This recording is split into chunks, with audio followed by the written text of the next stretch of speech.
Strolling down the streets of Nairobi, we met a sharply dressed, good-looking young man going about his business. This young man is not just your regular youth. At the age of 28, John Madenge has learned how to lead a life of rejection, heartbreaks, stigmatization from having potentially deadly HIV virus, and even worse, being a man who has sex with men. I was born in a very remote area, which is in Nyeri town, in a poor background. So after class 8, I didn't even have money, and my brothers were there and they were drunkard and they could not even support us. My father did not even want to support me because actually he knew I was gay when I was very young. So all my brother had money, so they used to discriminate me and stigmatize me.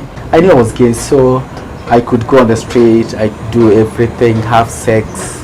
And that time nobody knew about anal sex, especially like anal sex. Nobody thought, even today, not so many people feel that if you have anal sex, you cannot be infected with HIV, which is actually the riskiest. So we didn't know, there was no information about HIV by that time in 1984, and you could not even disclose about your status and all those kind of things. And at the same time, so when I came to Nairobi and working at the study said, I could get a lot of people who were attracted to me, and sometimes you go have sex, I get money. So I thought this was good money, so I said, let me just resign this job. Madenge has been a sex worker for over 14 years after escaping home at the tender age of 18 when his family disowned him for his sexuality. This, among other ordeals, is a painful reality Madenge has experienced. Everybody used to say that Mombasa, there's a lot of money, gay people, you get a lot of money. So I took a bus, I went to Mombasa, and I met my few friends who most of them have died. And we used to do sex work and being gay, not actually sex work, but you could have slept with people just for a place to sleep, place for food, and it's just somewhere to relax. In a place called Mamangera Drive, there are those caves. I don't know who built those caves, big caves, and we used to sleep there at night. During the day, we wash our clothes there, and the sea water, which is salty. Yeah, and unfortunately, my friend was very sick, and I had to have sex, and to make sure that I buy him some food. And I can't even forget, because after having sex, he didn't even give me even a coin, and I was doing sex work to make sure that my friend survives for a day. Just going back to where we used to sleep at the cave, he was dead. So that was the most, because I feel bad because I was not paid. I had sex the whole night with that guy, and it was I didn't want to have sex, but I was doing it because he was very dirty. He didn't, all those kind of things. So that was the most terrified something. Although in Kenya there is no legal definition of prostitution in the penal code, it is illegal to practice and live off the earnings of prostitution. Same-sex intercourse is also illegal and punishable by up to 14 years in prison. Sex workers are workers, they are not criminals. Sex workers does not need to be rescued.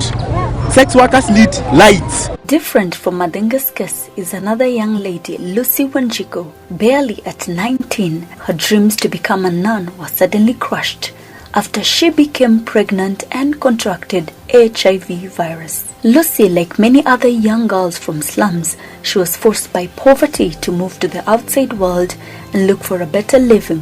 Full of optimism, she will jump into the world without any caution of the danger awaiting her. Here is where she will meet her first love and her fate. I met this one guy. We were sharing the same goal. He wanted to become a priest.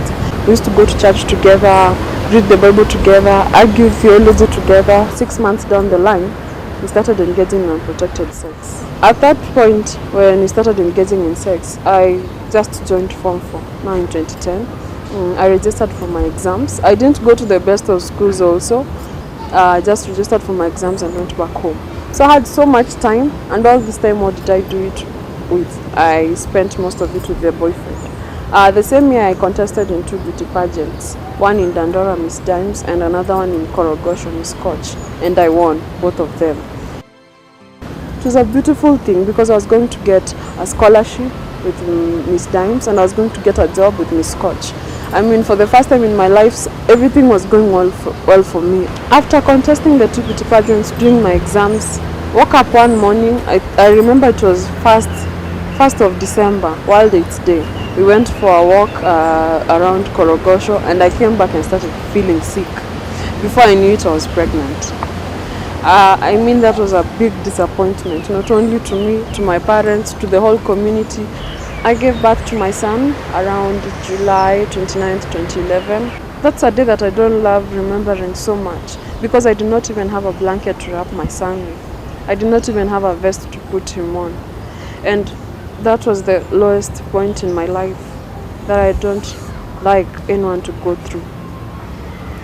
5 months later, with all those juggles and all those problems, my son started getting ill, could get sickly, could cough, a cough that would not go away.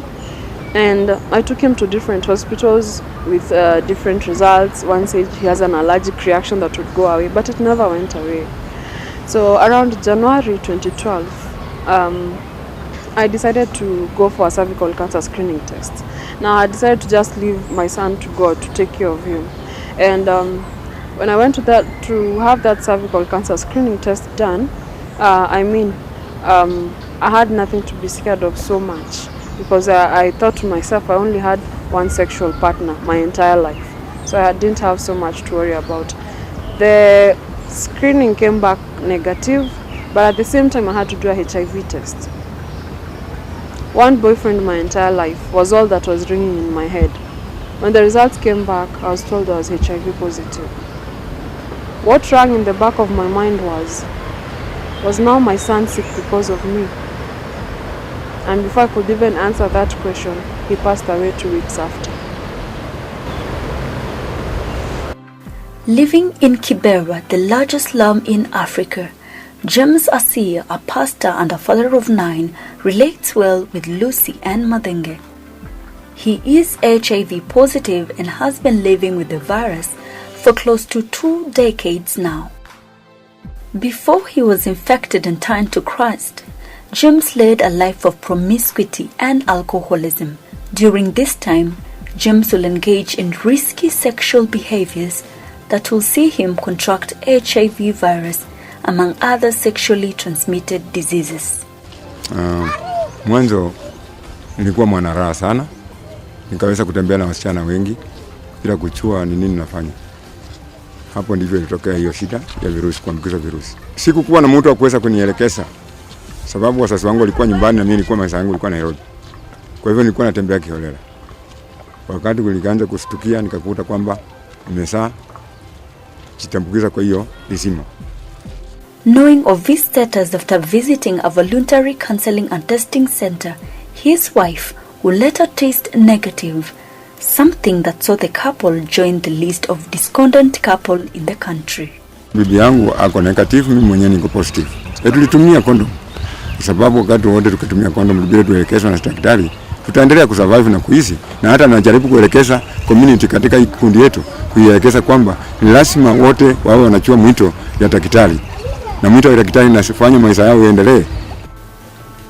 According to the 2007 Kenya AIDS Indicator Survey, 5.9% of married or cohabitating couples in Kenya were discordant for HIV.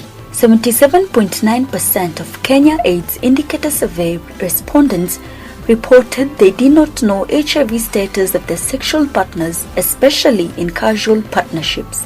On the other hand, men who have sex with men account for 15% of all HIV infections in Kenya, according to the 2008 Kenya Modes of Transmission Survey. Dr. George Githuka, Program Manager for Key Population Programs, Ministry of Health, says male sex workers can no longer be ignored although their work is illegal. A study was done in the year 2008 and showed that a third of all new HIV infections that occur in Kenya can be attributed to the key population, meaning of every 100 new infections that are occurring, HIV infections that are occurring, you can attribute 33 of them can be attributed to the key population. Though their stories are told in different lens, age disparity and different sexual orientation existing between the three, they do share a lot in common. They are all HIV positive and have learned a lesson the hard way, but they have devoted their time in living positively and sharing their compelling stories to make a change in the society. When we were launching the MAPS program in Kenya was in 2009, Crossing the Tap. All of us joined together so that, but if you say we are crossing the tap, one community is being stigmatized, HIV will not end in Kenya. So I became a champion. And then I joined with my 7 friends of mine who are gay men and they were positive. And we went for training. We went through a river of life. So everybody started blocking their tears. And so everybody who was actually there, even the female sex workers, out of 30, I think 20 were positive. So we all became one. And from that, I said, oh, John, you are not alone. Now you have to adhere to drugs, take medication, do what it takes, become a champion. I was looking back at my life and feeling, had I waited? And now that's why I have a story to tell these kids. That really when you say abstain, it's not because we don't want you to enjoy sex. It's because we know you're not responsible enough yet. Kila mtu ajichunge mwenyewe. Number 1, akaenda kwa daktari apatiwe dawa za ARV, asiongeze na pombe. Maana kuongeza pombe hiyo ni hatari kwa maisha yake, na pia atajanganykiwa na atasahau saa ya kumeza hiyo dawa, maisha yake itakuwa inaendelea kukatika. Isitoshe, mtu akitaka kuwa na mwenzake lazima awe na condom. Bila kuwa na condom, unajua hapo sasa ni riski, sababu atakuwa anajiangamiza, nguvu zake zinarudi chini na kutoroka kwenda kwa Mungu ni haraka. Kwa hivyo mtu ni vizuri aelekeze maisha yake mwenyewe vile inatakikana na daktari. As Hoimas, we want to reduce the rate of MSMs from 18% to maybe to 8% for people who get infected every year. And that's why we have over 400 MSMs who we are here, and we speak very proudly that we are positive. That's why we as Hoimas, we give people food here. We have a ARV storage where we keep ARVs. We have a lounge where people can sleep when they come here and they take ARVs during the day. And that is the line of the way that we would like us to go as an organization in terms of health. Disclosing your status is not a must to the whole world. That's a personal choice. It's a personal choice that I chose. If you feel you're not ready to talk to the entire world, at least make sure you talk to the people who are close to you. Talk to your family members. Let them know what is going on with you. It is not healthy by any way for you to keep it to yourself. It's not healthy when you go having relationships and you really know that you are infected, but you infect others. It's not healthy to you and it's not healthy to others. When you have to have a sexual partner, at least make sure that these sexual partners knows of your status. If they don't appreciate you as you are, then it's better you are not with them. You're better off without them.